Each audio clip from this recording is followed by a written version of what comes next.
में धांधली के बाद देश भर में इसका आक्रोश नज़र आ रहा है। छात्रों के साथ साथ आम आदमी पार्टी भी जो है भारतीय जनता पार्टी के खिलाफ प्रदर्शन करती हुई नजर आ रही है। इस सिलसिले में इस वक्त हम राष्ट्र राजधानी दिल्ली के जंतर मंतर पर मौजूद है, जहाँ पर आम आदमी पार्टी की तरफ से एक विशाल प्रदर्शन का आयोजन किया गया था। मेरे साथ कुछ लोग मौजूद है, बातचीत करेंगे। सर, क्या नाम है?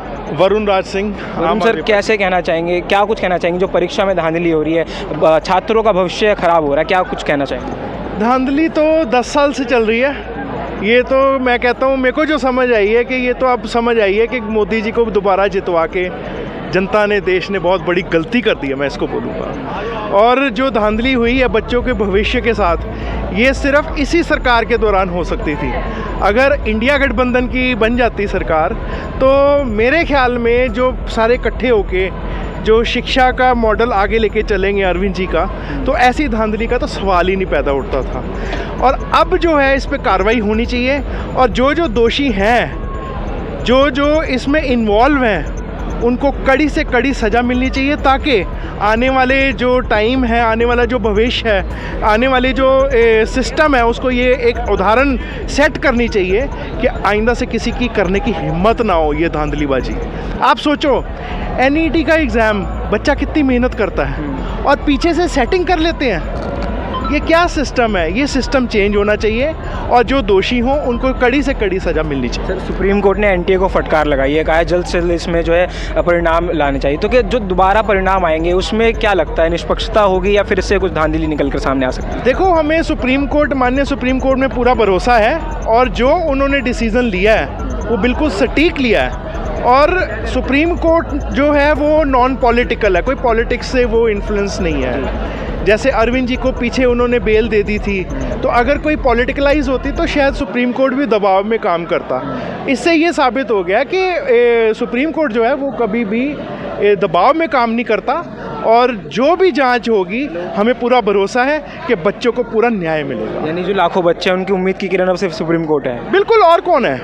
ये तानाशाही तो आधी तो तोड़ दी जनता ने, बस अब थोड़ी सी टूटनी बाकी है। अगले आप विधानसभा चुनाव आने दो, दिल्ली में एक भी बीजेपी सीट नहीं जीत पाएगी। इसका जवाब दिल्ली वाले देंगे। सर, एक चीज़ और मैं कहना चाहूँगा, जैसे अभी परीक्षा को लेकर आम आदमी पार्टी प्रोटेस्ट कर रही है, इसी मुद्दे से हटकर बीजेपी लगातार पानी के मुद्दे पर प्रोटेस्ट करे जा रही है। तो क्या लगता है, परीक्षा का मुद्दा पानी से ज़्यादा है या फिर दोनों बराबर ही है? वैसे तो देखिए, मेरे ख्याल से शिक्षा का जो मॉडल है और भविष्य, बच्चों का जो भविष्य, वो सबसे ज़्यादा इंपॉर्टेंट है। मैं मानता हूँ पानी की समस्या दिल्ली के अंदर अभी हुई है, लेकिन उसके पीछे काफ़ी सारे कारण हैं। कारण क्या हो सकते हैं कि उस पीछे सरकार है, ये मुद्दा वापस पॉलिटिकलाइज आप कह सकते हो सकता है। बट जहाँ तक मेरा ये कहना है, जो नीट एग्जामिनेशन में, क्योंकि मैं ग्राउंड पे रहा हूँ, मैंने कई ऐसे बच्चों से बात भी की है, बहुत ही सैड है। आप यकीन नहीं करेंगे उनका स्टेटमेंट क्या है। उन्होंने, बच्चों ने ये कोट किया है कि अब शायद इंडिया में उनका भविष्य नहीं है। इस तरीके का कोटेशन अगर कोई हमारा यंगस्टर आकर करता है तो फिर मुझे लगता है कि ये बहुत सोच का विषय है, और सरकार को लगता है इस बारे में बहुत सोचना भी चाहिए। और मेरी तो मांग है, जैसा कि यहाँ पर सभी माँ बाप भी यहाँ पर इकट्ठे हुए हैं, उनकी भी मांग है कि इस परीक्षा को तुरंत रद्द करना चाहिए। और NTA जैसी अगर एजेंसी के ऊपर क्वेश्चन मार्क उठता है तो फिर तो आप सोच सकते हैं कि इसका भविष्य कहाँ जाएगा, वो अधर में ही जाएगा। सर, आपको लगता नहीं कि जिस समय सारे स्टूडेंट्स परेशान हैं, तो ऐसे में मटका फोड़ प्रदर्शन किए जा रहे हैं, पानी का मुद्दा उछाले जा रहे हैं, लेकिन इस नीट के ऊपर बात तक नहीं की जा रही है? जैसा कि अभी अगर आपने सुना तो हमारे नेतागण भी यही कह रहे हैं कि आप मुद्दे, जो असल मुद्दा है उससे डाइवर्ट करके आप दूसरे मुद्दे पर लेकर जाना चाहते हैं। 14 जून को रिजल्ट जारी होना था, आपने 4 जून को ही रिजल्ट क्यों जारी किया? ये बहुत बड़ा क्वेश्चन मार्क है। इसका आंसर कोई नहीं दे रहा है, ना मीडिया दे रही है, मीडिया कोई सवाल नहीं उठा रही है। अब रह गई बात सुप्रीम कोर्ट ने कहा तो NTA ने माना कि गलती हुई है, और उन्होंने कहा कि 1563 छात्रों को हम अप्लाई करवा देंगे। लेकिन समस्या यहाँ पर ये है कि जब इसके पीछे सोची समझी साजिश है तो 23,33,000 स्टूडेंट्स का क्या होगा?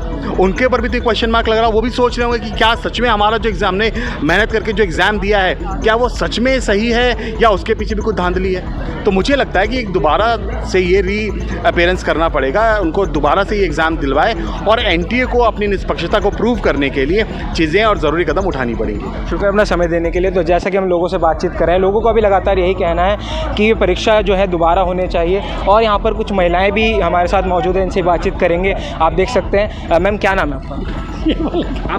आप बताइए मैम, आप क्या कहना चाहेंगी? जहाँ एक तरफ नीट का मुद्दा चल रहा है, बीजेपी पानी को लेकर मटका फोड़ प्रदर्शन कर रही है, क्या लगता है मुद्दा भटकाने की कोशिश है? ये तो है ही मुद्दा भटकाने की कोशिश। देखिए पानी का है वो टाइम पे टाइम हो जाएगा, थोड़ा बहुत ऊपर नीचे हो जाएगा, लेकिन ये जो नीट का एग्ज़ाम है ये तो बहुत बड़ा घोटाला है। आप देखो ये तो बच्चों से भविष्य से खिलवाड़ है। जो बच्चा सचमुच में इतनी मेहनत करता है, पेरेंट्स भी इतनी मेहनत करके अपने बच्चों की तैयारी कराते हैं, पता नहीं कैसे अपने बच्चों की एग्ज़ाम की तैयारियां करवाते हैं, उनको ट्यूशन दिलवाते हैं, वो बच्चे रह जाते हैं। और जो बच्चे पैसे दे के और उसको मतलब वो क्लियर कर लेते हैं तो ये घोटाला ही। और वो जो पैसे दे के जो बच्चे आएंगे तो क्या आप सोच सकते हो कि वो बच्चे अच्छे डॉक्टर बनेंगे भविष्य में? तो आगे जो बीमार लोग हैं तो वो क्या उनका अच्छे से ट्रीटमेंट कर पाएंगे? तो ये जो आपका जो हुआ है उसको रद्द करके दोबारा से। जी मैम, सुप्रीम कोर्ट ने फटकार जरूर लगाई है एनटीए को और कहा है कि जल्द से जल्द इसमें कार्रवाई हो, जांच हो। तो क्या लगता है उसके बाद जो परिणाम आएंगे क्या वो भी निष्पक्ष होंगे या उसमें भी कुछ धांधली हो सकती है? देखिए ये तो उनको ही पता है कि क्या करेंगे, लेकिन ये है हमारी तो यही मांग है कि ये नीट का एग्ज़ाम रद्द करके दोबारा से कराया जाए। सर आपका क्या नाम? नहीं कहना चाहेंगे आप प्रोटेस्ट में आए हैं? नहीं हो गया होगा। आप क्या कहना चाहेंगे प्रोटेस्ट? हम तो यही कहना चाहते हैं कि देश का भविष्य बच्चे हैं और उनके भविष्य से खिलवाड़ नहीं होना चाहिए। नीट एग्ज़ाम इतना बड़ा घोटाला है और जो ट्रीटमेंट की बात है वो आगे क्या कर पाएंगे? जब अभी क्लियर नहीं कर पा रहे तो वो दूसरों की ज़िंदगी से खेलेंगे एक्चुअली। जब नॉलेज ही नहीं होगी आपको करेक्ट, और टॉपर्स होंगे वो पीछे रह जा रहे हैं। जो बच्चा पूरे साल 2 साल 3 साल से मेहनत कर रहा है और जब अभी पेरेंट आए थे उन्होंने बताया कि उसके 300 नंबर आए एक साल में और नेक्स्ट ईयर 11 नंबर आए, तो नंबर बढ़ने की बजाय वो घट गए। तो इसमें कहीं ना कहीं तो कुछ ना कुछ तो है, लूप होल है, कुछ ना कुछ तो है कि ऐसा तो हो नहीं सकता। बच्चों ने काफ़ी मेहनत करी थी और अब परेशान है, हौसला टूट चुका है, क्या कुछ संदेश देना चाहेंगे बच्चों की? तो ये कहना चाहते हैं अपना सुप्रीम कोर्ट पे भरोसा रखें, भगवान पे भरोसा रखें, अपनी मेहनत करते रहें क्योंकि सत्य की हमेशा जीत होती है। लास्ट में आपकी जीत ज़रूर होगी और आप अपनी मेहनत को सफल बनाएंगे। हम भी उनके साथ हैं, हम उनको मतलब बेस्ट विशेस देते हैं, हम उनके साथ हैं और हम उनके साथ ही खड़े रहेंगे। बहुत बहुत शुक्रिया अपना समय देने के लिए। तो जैसा कि आपने देखा और सुना, हमने यहाँ बातचीत करी, जो आम आदमी पार्टी के लोग थे, यहाँ पर नेता थे, आम जनता भी यहाँ पर मौजूद थी, अभिभावक भी। सभी लोगों का यही कहना है कि जो नीट परीक्षा में धांधली हुई है इसको लेकर वापस से जो है परीक्षाएँ होनी चाहिए और जल्द से जल्द बच्चों को जो है न्याय मिलना चाहिए। फिलहाल के लिए इतना ही। दिल्ली से मेरे सहयोगी शुभ सेठ के साथ। Follow us on our social pages and stay updated with your daily news.